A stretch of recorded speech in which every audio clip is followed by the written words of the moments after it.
So one of the very first videos that Ian and I shot after announcing that we bought Smosh was an episode of 2 Truths, 1 Lie here on the Smosh Pit channel.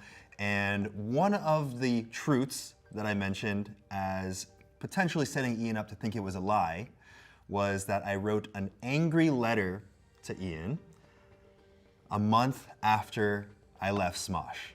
And it was actually the truth, and Ian, you were like, hey, how about I read that thing? And I kind of didn't really put too much thought to the fact that if you read it, it could change everything. You could decide that you would be the one to leave Smosh next. Yeah.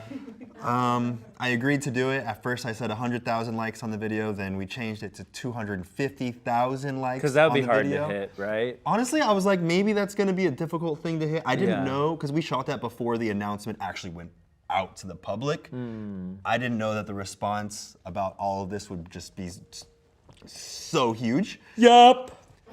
So my expectations were unfortunately a little bit too low for what I thought. Yeah, and we Smosh hit 250,000 likes in 14 hours. Yes.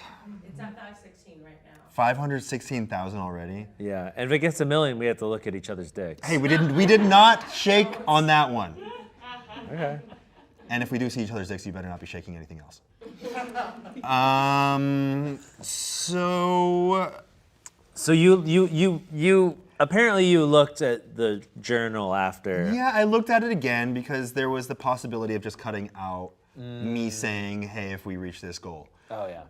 Because it was like, of course, it's a very personal thing. It was coming from a really vulnerable place. I was getting my emotions out that I was holding on to. After I left Smosh, actually for years leading up to leaving Smosh, I was holding on to all these emotions. And because you and I were so passive aggressive, we never bothered to speak about it with each other. Yep. I don't think I even really spoke about it with anyone. And a few people in my life recommended that I write it down just to get it out so I wouldn't keep ruminating on these things. So I reread it and I was like, you know what? This is a really vulnerable thing. And it's funny, since then, the comments on the video is like, what? Don't do that, that's a vulnerable thing. Don't put that out to the public, that's crazy. This is just for you. Yeah. Which is true, very valid, but I feel like it could be good to get all these things out in the open. Like we mentioned in the episode, I feel like I've completely grown. I feel like all the issues that I had, I just want to preface this, all the issues that I had, I've either realized were completely absurd, beliefs that I had come to the conclusion of on my own, and because I'd never spoken about it with you, I just assumed it was fact. So there's a lot of things in here that I say as if it's fact when it is not fact, and I have grown beyond it, and I've learned that a lot of the issues I had are actually my own issues and not issues with you. Okay. So before you read it, I can't believe you're actually gonna read this. Do you have any initial thoughts or ideas about what kind of things I might be writing about? I have no idea. Not at all. No. You okay. I'm guessing there's gonna be Defy stuff and things that we didn't know how to communicate before. We were so focused on Smosh that I think we put our friendship very low on the priority list of things to nurture. Yeah. So I suspect it's gonna be related to that. You think I'm mostly gonna be talking about Defy? No, but because that's not right. No, okay. Well, no, I don't have any. I don't have any specific guesses. The fact that you don't have any guesses really shows how little we communicated. I thought about this a lot. I will let you read it. Okay. And then I will kind of, I think you'll know when to stop, but I feel like it'll be best if I kind of interject to talk about what I was feeling when I was writing it, why I came to those conclusions, and how I've grown and what I've realized either about myself or about you or us since then. Okay, great. And at the end, I have something for you. Did you write me a letter too? Guess you're gonna have to see. Okay. I'm very very scared now? I thought this was me in the seat of power. Nope, I brought something as well. It'll be fun. It'll be fun. Okay. Yeah, it'll be fun. Good. Yeah. Good. All right. So again, you can open it to the word. Okay. You afraid? You really want it, don't you? You keep putting your hand out, but I really don't want to give it up. Okay. All right. You know what? The faster I do this, the faster I get over with. Okay. All right. Promise me you won't leave Smosh after this. Do I have to? Promise me that you won't. I won't leave Smosh. Okay. I won't leave Smosh. Okay. And that you'll talk to me still. Well, I mean, that could be negotiated between our lawyers. Oh yeah. Yeah. Yeah, because we don't speak directly unless we're on camera. Exactly. Yeah. That was actually the old us. Yeah. All right. Yeah. If there are any issues that arise, we will discuss it. Yes. Like civilized adults, God damn it. I agree. Okay, here you go. Oh, it's in your hands. It's in your hands. All right, here we go. Okay, wait, what's the date? 'Cause August 24, 2017. Okay, so it was 2 months Okay. and 10 days after I left Smosh. Okay. Which I don't know the date off the top of my head just like that. I had to look it up for our Smosh reunion shirt, okay? Okay. Well, it starts out pretty nice, Okay, you already read it? in which your has head? me like scared. All right, read it out loud. This is so weird. Okay. Yeah, it's very personal. Okay. Go. I feel like I'm like getting on a roller coaster. You know when you get on a really scary roller coaster and you have that moment of like, I should just not get on this ride. And then you start to And it's go like- and you're like, it's peaceful now, but I know it's not gonna last for very long. Yeah. Okay. Yeah, that's pretty accurate. Ian. Hello, old-time friend. I have a lot to say to you that has remained unsaid for many years. First, I just want to thank you for being such a great friend to me in my very fragile teenage years. I came from a broken home with very little money and no means to explore the world outside of suburban Carmichael. You introduced me to your loving family who welcomed me and loved me with open arms. They helped me travel and showed me a way of life I had not been exposed to. You personally were supportive and overall were a really good friend to me. Were, emphasis on Yeah. were. I don't know why it's making me tear up a little bit. Like it's so vulnerable to know that I really didn't think anyone would ever see this. Yeah. Really good, were a really good friend to me who I felt I could share anything with. I'm not sure why, but something changed. I feel our best friendship ended around 2009, and a resentment started growing between us. I started feeling a judgment in the tone of your voice, a sense of hostility in your actions. Yeah, my writing's a little sloppy. There might be some Oh. tears on there that you have to wipe. Did I do something that upset you? Did I treat you poorly? Did I make you feel insignificant, downplay the importance you held in our company, and imply you were not just as responsible for our success as me? I mean, hey, I asked you some questions. Now maybe I can get an answer. I mean, I suspect that. Wait, are you reading this or is this your thoughts? No, sorry. Oh. Yeah. Wait, you don't know this? I was You like, don't know this? Well, I mean, I suspect that we're gonna get into it further. That certain like relationships that we had might have had an effect.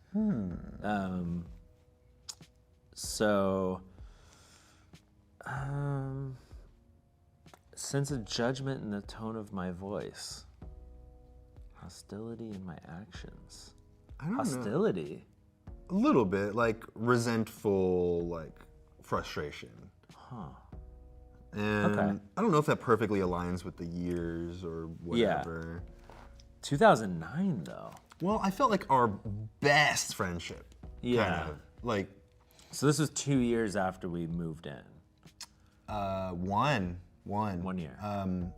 Yeah, I think I felt like we no longer shared everything with each other. at that point. And I think it really was that we were working so many hours that we would hang out. And then finally when we were done, it was like, some alone time. Yeah. You know, when before our time together, we were just hanging out. Right. And communicating. And I feel like it just became so much about focus on the work, focus on the work. Yeah. All that free time that we normally would use to like hang out, that kind of became the method to which we created new content. And I think the rate at which we had to put out content turned all of that free time into work time. Yeah, and it was around that time that we launched, like seriously launched second channel shows, and I think it was like 2 of them going on at once. And it was around that time that we launched the Smosh Pit, which used to be a section of the website with articles and all that. And you and I were tasked with coming up with like at least one article a week. It was stupid.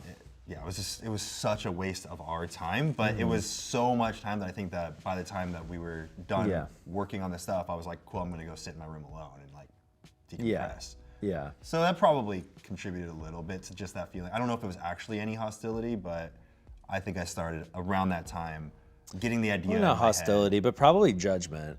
I could see there's like, I think that I was generally a pretty like judgmental person. And like, I think that, you know, I think that kind of like, it would come out in a lot of the comedy that we would write too, like judgment of like something. And I think I also like viewed like people through that same lens. You mean just like the jokes that you would make would be like, oh, that's kind of dumb. Oh, that's kind of dumb. Yeah, something like that. Yeah. While we're making Smosh sketches. Yeah. All right, let's keep moving. I feel like okay.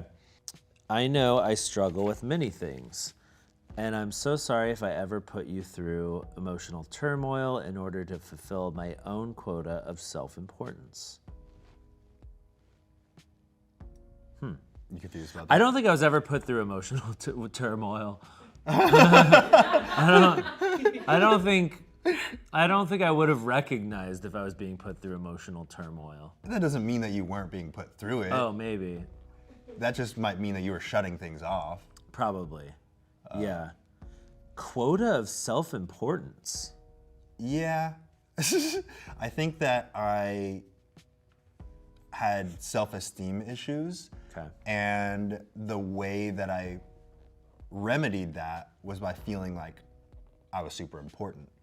And when you're part of a duo, you know, I felt like I was more important the more that I felt like I was the reason for X, Y, and Z. Right. With the success, with the ideas, with the direction, with the leadership, all those things. So I think I started to inflate my own ego about my own importance. Got it. Okay. To make up for that void. So you would do certain things to like justify your importance. I don't think I would do certain things. I think I would just have the idea in my head, like, okay. like I'm the reason this is successful. Right. Okay. Cool. I don't think you ever. I mean, like off the top of my head, I mean, obviously this stuff happened so long ago, but I don't think you ever. I can't point to a moment where you put me through emotional turmoil to fulfill your own quota of self-importance. Okay. That's good. I don't know if I necessarily. Yeah. Well, I do still feel like at a certain time I didn't outwardly belittle you, but I think I just didn't praise you. I think that's a big difference in us reuniting. Is I am so willing to praise you and mention your strengths. I think back then, acknowledging your strengths was, to me, pointing out my own weaknesses, because you being good at something, in my head at that time, meant I was bad at something. Gotcha. So I withheld compliments, I withheld acknowledgement. Yeah, I get that. I think where some of this comes from is like, I think back then we had this like idea of like equality. And like we had to be doing equal work, you know? Yeah, like to And- justify, because we're Yeah. getting paid equally, we're getting, you know, all that thing. It's like, we're a duo, we need to do the same amount of work. Yeah, so I think there was probably, maybe there was some like resentment when one person thought they were doing more work than the other. In most cases, you were doing more work than me. I was doing more hours, Sure, but I think okay. you were doing more of the creative heavy lifting, which is more taxing in many ways. So I think that you needed your time to recoup your energy because you're coming up with funny stuff, and at that time I was like, I'm doing so much work. Right. It's yeah. I think like we were so focused on like how can we do an equal amount of work when like Yeah. what was being required from each of us with each of our skills was totally different. Yeah, it wasn't. We were not at a certain point. We were not playing to our strengths. It was Yeah. just like the amount of Playing hours. to like what was fair. Yeah, Yeah. fair hour wise. Like, Yeah. with the time. Yep. Yeah. Okay. Tame so far. I think so. Yeah, I'm waiting for it to get real bad. I always wanted everything I made to be just that, something I made with your help. I considered Smosh to be something you were only tagging along for, and I'm deeply sorry if I ever made you feel like you didn't deserve as much credit as me. You may not have done some of the heavy lifting I did in the early days, but definitely encouraged us to keep going, and you kept things light and full of laughs as we did it. We accomplished so much, and I am just now realizing how important you were in making that happen. Wait, does this ever actually get like mean to me? Because I feel like this is all just very like affirming to me. Like, There's some mean okay, stuff. yeah, that's I'm coming waiting up. for it. I'm waiting Yeah. for it because this is just like Yeah. nice. But that thing that you read there, Yeah. you did, and this was actually really nice for me to hear from you, but it was a few days after we had confirmation that we had bought Smosh. Yeah. You came over to my place. We, had a little, what do you want to call that hang? A very Celebratory hang. very luxurious. Yep. Very. I brought us cigars. We chilled with cigars and some whiskey, and we just broed it up. Yep. And you said that to me, What? that exact thing. You What? said, hey, I don't think I ever really acknowledged the heavy lifting that you did in the early Oh, days, and yeah. and you said that you felt really lucky to be there at that time, and that Yeah. I included you in that, and it was really nice to hear, even though I know, like, Yeah. I think I always felt like some guilt towards like you doing like all this like crazy shit that had to be done like in editing and like, if we needed something done with the website, and like it was always like you that had to do those things because you had that skill set or you had the determination to do that. But like, there was no way that I could do that stuff. So it was always just like, I would just kind of be like, oh, okay, like I'll just I'll be over here or whatever. I'll like come in and give notes or whatever. But Yeah. but like I don't think I probably thanked you enough or acknowledged the fact that you did more. Maybe because I was like maybe afraid that if I did acknowledge that you were doing more, then I would need to do more like in return. I don't know. Like Yeah. there's probably something there where it was just like, I think I was just like so obsessed with like this idea of like fairness. Yeah, And what was fair. Isn't it insane to think that if we had just had a conversation and said, hey, I feel like I'm not, I want to do what's fair, but it feels like you're doing more, like, right. We couldn't have that conversation though. if we did, everything would have been different. Yeah. I have so many ways I've treated you that I regret, and so many things I wish I could apologize to you for doing. I really wish you'd give me a chance to speak with you. Okay. There are also so many things I wish you would explain to me. Let's go. I told you we'd get to it. I told you. All right. Okay. All right. This is gonna hurt. Okay. This is when the smiles stop. Okay. Why have you consistently made me feel ashamed to be myself in front of you for so many years? The time I asked you what you thought about my shoes when we were 17, and you told me you thought they were hideous, and I could tell you only said it to hurt my feelings. I don't know. I mean, at the time I believed that. I don't now think so. I don't think so either. I think you were just being honest. Yeah, I think I definitely didn't learn until I was like well into adulthood that like you shouldn't just say things because they're honest. Like you should like sometimes take the person's feelings into consideration and maybe offer up like not lie to them, but you know, offer up a different kind of answer that is satisfactory, that doesn't just go and like hurt the person's feelings. Yeah. And I will be honest, sure they were I was- hideous shoes. They were like Well, moccasins. They were like They were moccasin shoes. They were like boat shoes. they were indoor outdoor moccasins, but now I know what you really thought about those boat shoes. Oh yeah, you did have boat shoes for a while. I had but boat I think I shoes, probably had boat shoes for a short. We both had boat shoes yeah. for a while. But the indoor outdoor moccasins were real rough. But I liked them. Yeah. And Well, I'm sorry. I'm Sorry, I called you shoes hideous. I appreciate that, but also the best part of it is I do not care if you think my shoes are hideous, so that's great. I think those shoes are nice. Oh, thanks. Very, very basic. Don't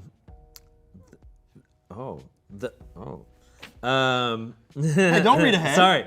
The time you talk shit behind my back on Facebook to the girl we were friends with that I introduced you to. The amount of things you said behind my back to our high school friends about me and my relationship. The snide remarks you'd make about me being... Oh, I thought that said virgin. Wait, what does it say? Vegan. About me being virgin. The times you'd make me feel stupid for making any content whatsoever that was not directly Smosh related. The snide remarks about anything I made that put my true emotions out there for the world. I just wish you were better at communicating. I know I'm not any better, but I feel like I've tried with you, tried to break out of my comfort zone and talk about things that make me feel uncomfortable. When we were in New York for our Ghostmates tour, we got drinks and I opened up about how embarrassed I was that my previous relationship was so obviously bad to the outside world and how naive I was to think I would actually marry someone like that. I was vulnerable and breaking down all my walls in hopes that you would return the favor, but nothing. The conversation was once again one-sided. Am I just horrible to open up to? Have I made you feel uncomfortable to open up around me? Have I made you feel all the ways you've made me feel? Are the ways you treat me nothing but an echo of how I treat you? There's a lot of questions. Yeah. Am I the one at fault here? Did I create a problem that went way further than the point of no return? I was losing my mind. Is this all because of me? And then you put in all caps right after, perhaps. I'm just trying to be honest to myself. I mean, I think at this point, like by the time of like Ghostmates, that was 2017, 2016. 16. Like you opening up to me was, I think, like uncomfortable for me because we had never established that kind of openness before. So I think that I didn't know how to respond because I was like, where's this coming from? Maybe. I don't know. That's my feeling. I don't think I was, it's like, I don't know. Have you ever like had like a relative that you weren't close to and then all of a sudden they've like tried to get like close with you or Yeah, that's suddenly like opened up about something and you're like, That's fair. what is this? Like, I think it was probably a similar thing. I can't recall exactly what this was, but I mean, I know I had a lot of thoughts, but I think maybe it was coming from a place of like suspicion or Yeah, that's something, fair, or that's like fair. or like me being cynical or something, like not. Maybe I didn't. Maybe I thought you had like a motive, like an ulterior motive to open up to me since you hadn't opened up before. That's true. And you had no idea how I would respond if you opened up because we never established what that would be like. So Yeah. that makes sense. I definitely had my walls up for sure. Yeah. And now, as I've grown, I've realized that when I have a conversation with someone, even if I'm opening up, it is not fair to have expectations for the way that you should respond. I think when I was opening up, Right. I had this expectation of like, It was like a quid pro quo. yeah, I was like, I open up, you open up. Yeah. But now I know that if you open up with someone, it doesn't mean that they have to open up back in order for Right. that conversation or like that transaction to be fulfilled or something. Right. Yeah, I definitely wasn't like, I wasn't open to that conversation. I Yeah. think. Yeah. Yeah. But now we could talk all sorts of shit about our past relationships. Talk about shit about our past Yeah. relationships, talk shit about our past selves. Yeah, I'm totally open to that. Okay. Cool. Over a cigar this weekend? You know, no, let's not smoke too many cigars. It's you know, I'm trying to, I felt not like- trying to get gum cancer. Yeah, I felt like I had some damage done to my brain for the next couple days. You think so? Well, questionable. Okay. Yeah. All right. But I don't think there is a point of no return for friendships as deep as ours was. I am reaching out to you now as an ex-best friend. I want to talk about things and lay them all out there so we can possibly mend things. And if we don't become friends again, at least we could say we tried. But why avoid trying altogether? What are you afraid of? I know I've been calloused in the past, but please give me a chance. I've changed and I'm now a more understanding person. All I ask for you is for you to stop being a f***ing asshole. Just kidding. Oh, I wrote just kidding. It's so, there's some things in here where it's like I'm Yeah. writing it as if I think you're gonna receive it. I mean, I don't know, dude. Maybe You're the oracle. I saw it all coming. I had to say it. He said, you f***ing asshole, just kidding. I had to say it. I just want you to treat me with respect again. After everything I've observed in the past few years, I'm starting to truly believe you may not be a good person anymore. That's Eek. yeah. Eek. Ooh. Do I even want to know the bitter, grumpy, vengeful person you've become? Is it better that I keep my distance to ensure I don't get even more hurt by you in the future? I feel like you've become the bully. You are so upset by so many things, but you keep it all to yourself. How do you know that? If I keep it all to myself? I think there's a feeling that's an aura. okay. A very dark aura. Interesting. No one knows what's really going on inside your head, but you take the easiest route and put a fake smile on and walk around like you have a life to envy. But deep down inside, you're hurting. There's more going on than you even know. All things that slowly come bubbling up to the surface through your skin, they boil under the surface and fester until they finally burst with a shitty, loaded comment or a passive-aggressive outburst. Okay. I feel like I haven't known the real you for so many years. Does anyone know the real you? Do you know the real you? The end. Finito. Are you leaving Smosh? Nah. There is a lot to unpack in that last section there. Yeah. I do not think you're a bad person. Okay. I think it was easier for me to say that you were a bad person than to acknowledge that I had come up with a whole bunch of narratives and ideas for all these things. It was like I was a conspiracy theorist about where your brain was. Right, yeah, you're trying to, I think that, I mean, we were so closed off and so uncommunicative that we could only guess what was going on in our heads. Yeah. Or the only things you're hearing are like back channel stuff. Like, oh, he said this thing or he said that thing, you know. Actually, I don't think there was much of that because I don't think you really said much about that. I don't think I really talked that much shit. Yeah. I mean, I probably talked some shit about like your videos when you left Smosh, but. Ooh, actually, I didn't hear about that. That'll be another video. No, I mean.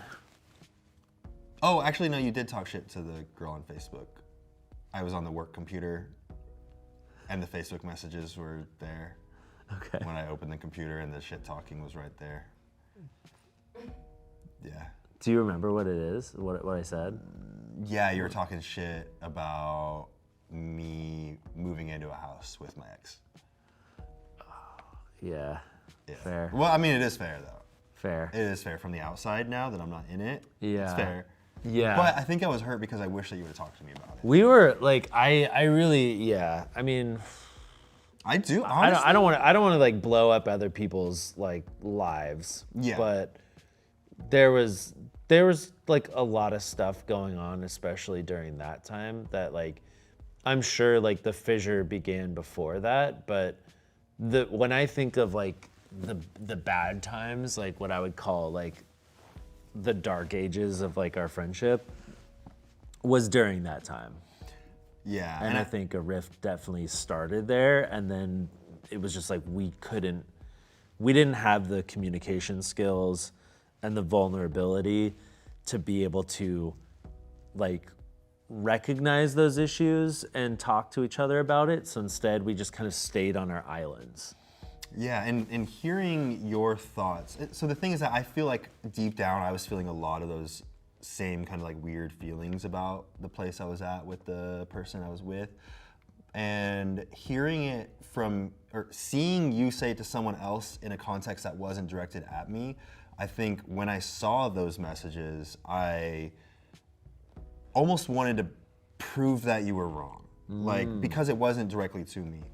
And I do feel like if we had communicated, if we did have a really close relationship and you were able to transparently communicate with me, it could have saved me hardship in the sense that I would have taken what you said at face value, like from a place knowing that you were just that you wanted the best for me. Yeah. But when I saw you in that context, it was like you didn't want the best for me and Yeah. that you looked down on me.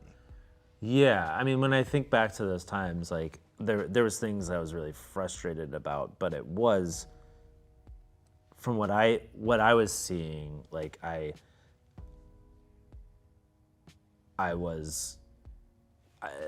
mean, like I can't say that I was like looking out for you, but like I did have, like I wanted to see you in a place that was better. I didn't like the direction it was going, but it was also like none of my business.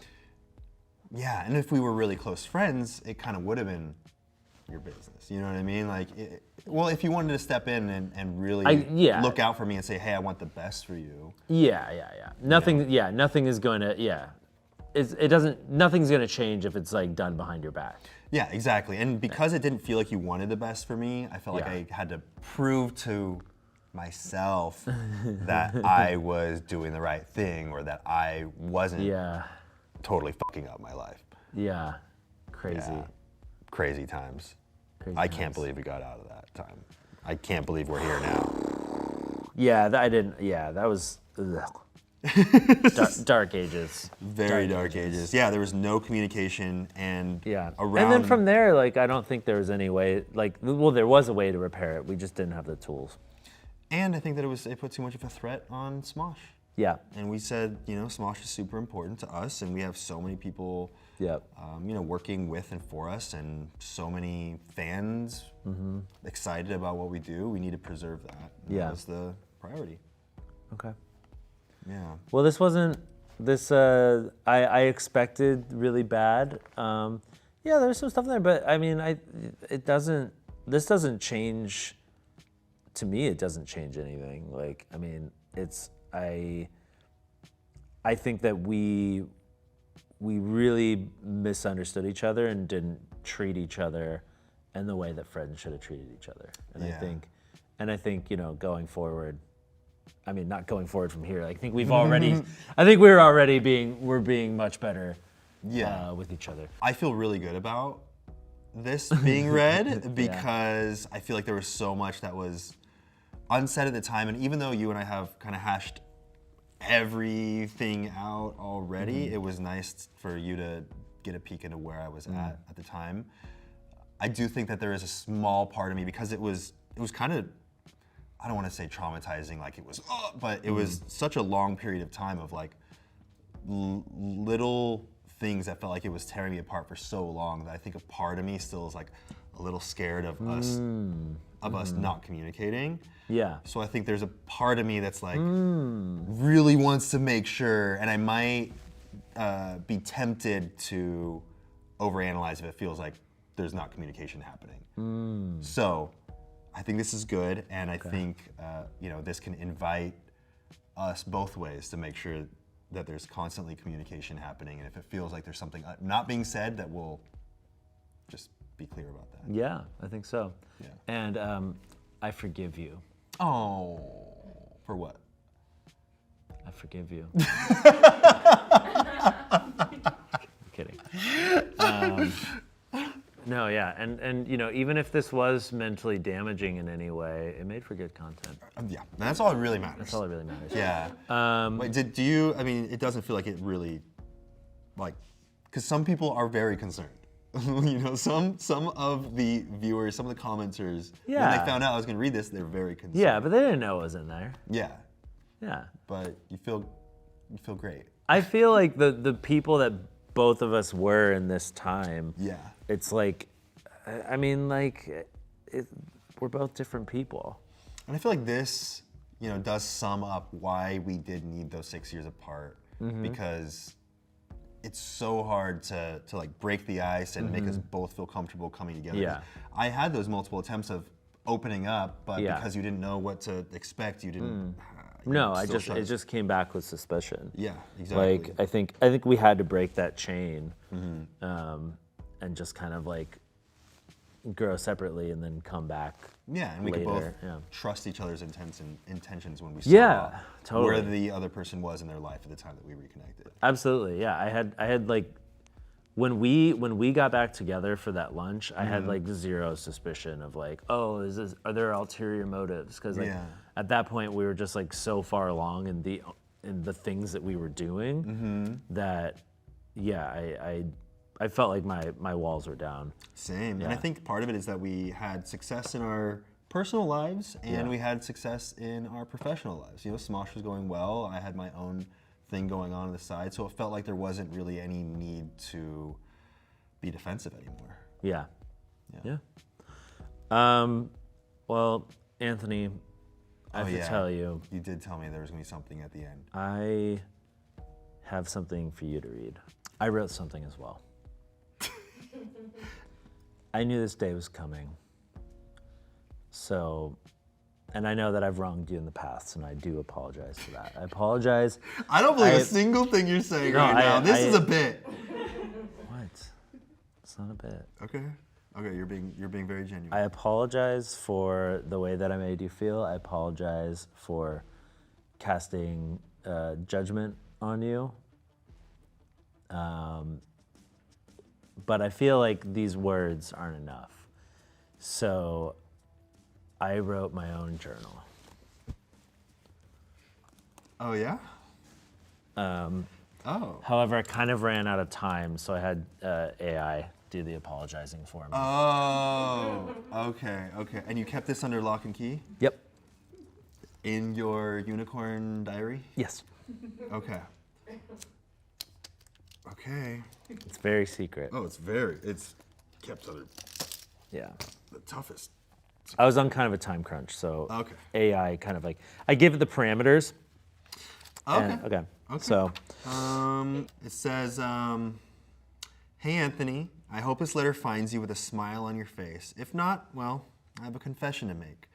I've been the clown instead of the best friend lately, and for that, I owe you the funniest apology of all time. So brace yourself for a wild ride. First off, I apologize for breaking a promise, buddy. It's like promising to share my last slice of pizza and then devouring it like a famished T-Rex. I assure you, I've learned my lesson, and from now on, I'll keep my pizza-eating promises intact. I messed up big time by not being there for you when you needed me. Picture this. I was supposed to be your backup dancer in that embarrassing karaoke performance, but I chickened out and left you grooving solo. It's a dance move that's hard to forgive, but I'm ready to bust some moves and make it up to you. This is doing a lot. it's a metaphor. Yeah, I see where you're going. Yeah. Oh, the times I spoke ill of you behind your back. Imagine me secretly auditioning to be a ventriloquist, but instead of the usual dummy, I use our friendship as my puppet. Damn, that is some good It's a metaphor.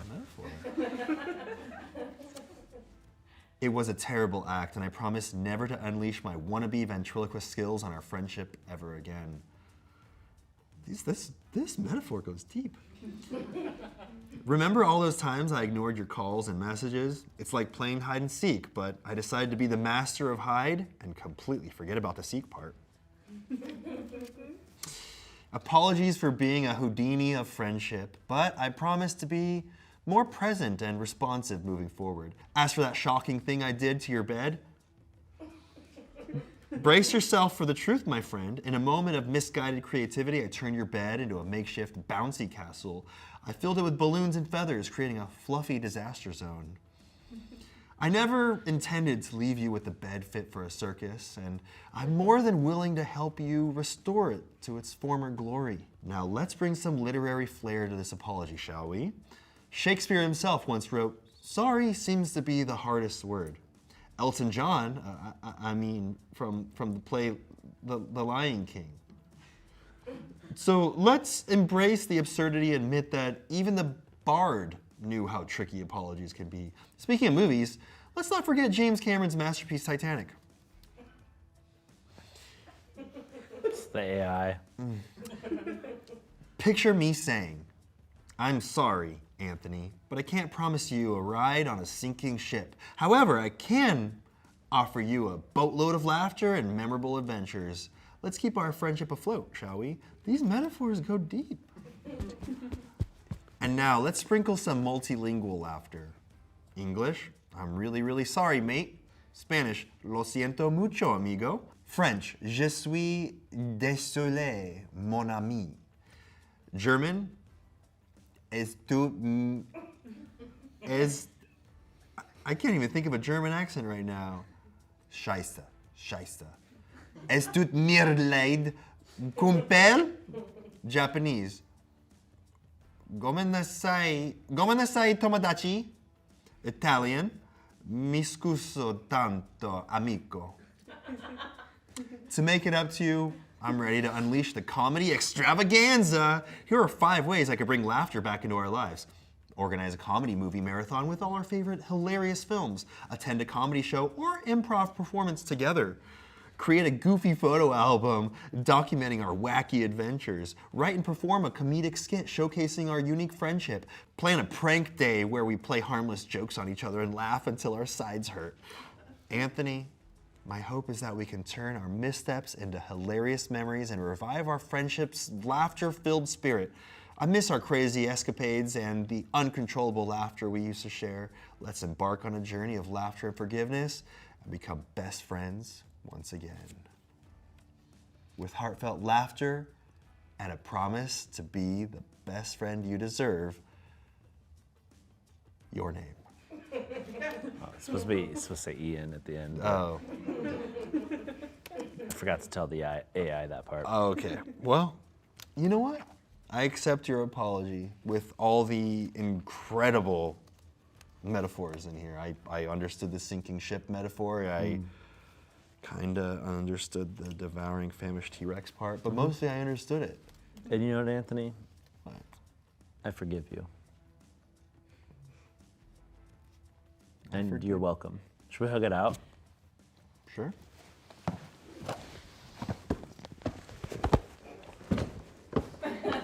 I guess we're back. I guess we're doing this again. Well, Well, I feel better for sure. do you guys feel good about forcing us to do this? Absolutely did. forced. I can't believe you liked the video that many times and forced me to do something absolutely against my will that I did not volunteer on my own behalf. And if you give this video 250,000 likes, Think carefully. I'm gonna, Here we go. I don't know. If this video Okay. gets 1 million likes Okay, within the next 6 months, okay. we will look at each other's penises. This one? Okay. For the first time ever. I don't want to do this. I don't want to either. I'm so confident this video is not getting 1 million likes. I feel like this video is not getting 1 million likes, so I'm throwing that out.